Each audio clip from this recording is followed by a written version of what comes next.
Pinaubayanan ni AFP Chief General Gregorio Katapang sa Judge Advocate General's Office o JAGO ang inihaing indirect contempt ni Attorney Harry Roque laban sa kanya at sa 3 pang opisyal ng AFP.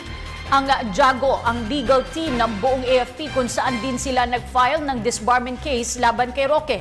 Kasama sa kinasuhan ng nasabing abogado sina Brigadier General Arthur, Camp Commander ng Campo Aguinaldo at Lieutenant Colonel Harold Cabunok, Chief ng Public Affairs Office. Samantala, hindi naman na sinagot ni Katapang ang hirit ni Roque na sila ay makukulong at magbayad ng multang aabot sa 30,000 pesos dahil sa pagsasapubliko ng paghahain ng disbarment laban sa kanya.